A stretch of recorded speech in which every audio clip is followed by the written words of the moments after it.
Good morning. Good morning. Welcome to day 2 of my parenting challenge, Resilience After COVID. I'm excited to be here, and hopefully you are too. I appreciate everyone joining me on this journey. Today we're going to be looking at your role as a parent, and of course I've got the link to the workbook, so make sure that you download those relevant pages as we work along today. So these first few days, it's really about developing a strong foundation for our parenting practices, because we haven't really necessarily reflected on the architecture of our parenting. So we want to make sure that we have that strong foundation and that structure to support whatever actions we have moving forward. Then we can move into those specific parenting practices. I will get into behavior management and sibling rivalry and screen time and all of those sorts of things. We will address those, but again, it's just building this foundation as a parent. So yesterday I talked about your goals as a parent. What do you hope your kids will do in the future, or where they will be? And I hope that you've really thought about it and in concrete terms, because those goals are going to help inform our role as a parent and also our parenting practices moving forward. And I do hope that you are looking at concrete terms, because, if we don't have a concrete sense of where we're going, we might not have that direction. Goals like, I hope my kids are happy, can be a little wishy-washy. Yes, we can maybe offer opportunities for that happiness, but it's kind of an individual journey and it's a process. It's not necessarily an outcome. But, a goal like, I want to have kids who are self-confident learners, that's pretty specific. That's something that we can do something about. That's something we can work with. Or I want my kids to be able to persevere whenever they're challenged, for example. We can work with those types of things. So it's really looking at concretely what opportunities do I want to give my kid. So today we're going to look at our beliefs around our role as a parent, right? And in achieving those goals. So for example, if we think of education, some parents really think that they have that central role in educating their children, and so they're actively involved in the school. Whereas other parents, they don't believe that their role is to teach their kids. And so they're not as involved. But it's understanding our beliefs about what our role is in each of the areas of our kids' functioning.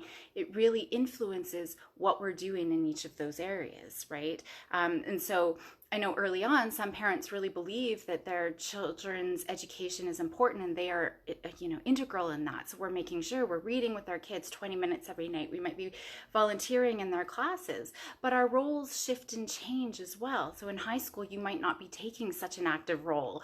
We're giving more expectation to our kids. So our roles now might change, or they might have changed if you've got older kids from when they were younger. And as they get older, those roles might change. Same thing with disciplining. Some parents believe it's their job to discipline their children, whereas others believe their role is more about being a guide, right? And more about correcting rather than controlling. So these beliefs about what our role really influences, how we establish rules and whether or not we carry out punishment, those types of things. So this is why our understanding our role is so important. And again, I've talked about these roles are shifting and changing. It's kind of a journey and a process. We're more controlling when our kids are younger to prevent injury and making sure that they're not falling and getting concussions.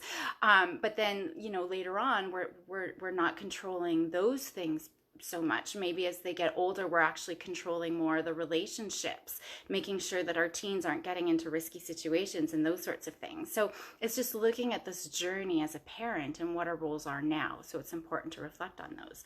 So for today, I have created worksheets for you in your parenting workbook. So each page is just adding to the workbook, but it's related to exploring what you believe your role is as a parent in each of the critical domains that I've talked about before in your kids' lives. But there might be other areas that are important to you. So you don't necessarily have to focus on those few domains that I've talked about yesterday. So the cognitive competence and social competence and all of those types of things. Feel free to create your own roadmap of whatever you see your role is. And I want you to know there's no right or wrong. If you do think that your role is to control your kids, that's totally fine. What's most important here is that you are doing what's important for you. You are doing what you believe in and what's valuable. Now, I will get into some parenting practices that we know research has shown is harmful. We know spanking, for example, is harmful for our kids. And we've actually learned that yelling is just as harmful. So I will be talking about those things as well. But when it comes to this architecture of our parenting practices, there's no right or wrong. And then it's being able to make decisions based on what your beliefs are. So I thought I'd share a little bit. I never really got into some of my goals. Sometimes parents are always asking me and my role in those goals. So, with my goals, I find that I am very actively involved. My role is much more active and hands-on than in other areas where I don't necessarily have a goal. So the joy for lifelong learning is very important to me. So I play an integral role in instilling love for learning and learning in lots of different areas of life. So my role might not be to volunteer every day in the classroom, and it might not be to make sure my kids are doing the curriculum and their homework and all of those sorts of things. Even now with COVID, my older one, is a teenager. She's in junior high. She's pretty self-sufficient. She's doing all of her homework and her assignments. My younger one, though, is not really engaged in the curriculum, but I want her to be learning. And so we're researching topics that she's interested in. So she's reading and she's writing and she's doing presentations. She actually just did a presentation on the effects of screen and media on brain development. So I'm actively giving them opportunities, those types of learning opportunities that are really important. I also have a huge goal around healthy lifestyle, right? And so I have a huge role in modeling and presenting opportunities where we're active, where we're getting outside into nature, where we're eating healthfully and we're cooking together and making our own granola and those types of things. So that's really an important goal. Now, we all have different goals. And so what that looks like is very different. So we don't have to beat ourselves up. If you're not making homemade granola, you don't have to compare yourself to me, because that might not be as important to you as it is for me, right? And so that's why there's no right or wrong. It's just being able to follow our own values. And I think there's a lot of self-shaming and other parent shaming when we start comparing each other. And so I think that's really important to know about. Accountability and integrity are very important to us as a family. And so my husband and I have daily conversations with our kids about that integrity and taking accountability for our actions. And our kids are learning that day in day. So it's really important. Now you can see, here's our goal, here's our role, and how we're supporting and achieving those goals.